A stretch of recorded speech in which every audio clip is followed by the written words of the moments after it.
соли гузашта дар тоҷикистон беш аз 5000 ҷинояти ҷавонон ва ноболиғон сабт шудааст. ба қавли мақомоти тафтишот, бо таваҷҷӯҳ ба ноболиғ будани боздоштшудаҳо ва дархости падару модари онҳо, эҳтимол нисбат ба баъзеи ин ҷавонон моддаҳои сабуктар аз куштор татбиқ шавад. дар ҳоли ҳозир ҳамаи 20 ҷавоне ки дар боздоштгоҳи муваққатӣ қарор доранд, бо моддаи 104 кодекси ҷиноӣ, яъне куштор, муттаҳам дониста мешаванд. як муфаттиши гурӯҳи тафтишотии додситонии кулли Тоҷикистон ба Радиои Озодӣ гуфт, ин парванда бо пешниҳоди волидон ва вакилони мудофии ҷавонон аз нав баррасӣ мешавад. бар пояи пешниҳоди волидон ва вакилони дифоъ, парвандаи онҳое ки дар куштор бевосита даст надоранд ва ё дар лаҳзаи занозанӣ ҳузур доштанду қасди кушторро надоштанд, бозбинӣ сурат гирад. вакили мудофиъ Абдуқайюм Юсуфов, ки аз ҳаққи Саидҷон Ҳакимов ҳимоят мекунад, гуфт тафтишоти парванда дар мавриди мушаххас кардани ҷурми аслии боздоштшудаҳо як дигаргунии ҷиддӣ дар ҷараёни тафтишот аст. вай гуфт: این مهلت هفت پیشکی اون نابالغ‌ها تا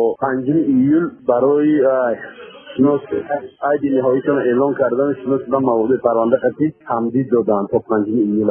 نابالغ‌ها که احتمال رو دقت نمی‌کنن آیا در صدور کردن کشتار گمان برده عید پیشکی اعلام کردگی بودن. қаблан вазорати умури дохилии Тоҷикистон гуфта буд, ки ин занозанӣ соати 10 шаби 2 январи имсол миёни ҷавонони маҳаллаи 102 ва 103 пойтахт рух дода, дар натиҷаи он Хоҷаев Иброҳим Ибодуллоевич соли таваллуд 1998 ва Шарифов Сомон Шарофиддинович соли таваллуд 1999 аз захмҳои амиқ ҷон бохтанд. масъулони вазорати маориф ва илми Тоҷикистон бо нашри хабарномаи расмӣ гуфтанд, ки муноқиша ҷанбаи авбошӣ дошт.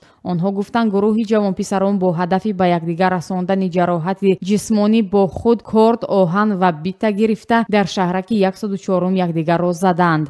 дар аввал гуфта мешуд, ин занозанӣ миёни хонандагони мактабҳои шумораи 43, 54 ва 101 ноҳияи Синои шаҳри Душанбе рух додааст. вале масъулони вазорати маориф гуфтанд, баъзеи ин хонандагон пас аз хатми синфи 9 аз мактаб баромада, занозаниашон ба таҳсилу мактаб ҳеҷ рабт надорад. баъдан гуфта шуд, ки гӯё ин ҷавонон дар назди як маркази компютерӣ занозанӣ карданд. ба дунболи ин, мақомот рафтани мактаббачагон ба марказҳои букмекерӣ ва бозиҳои компютериро манъ карда, танҳо дар моҳи феврал ба дари 72 марказ барои роҳ додани ноболиғон қуфл заданд.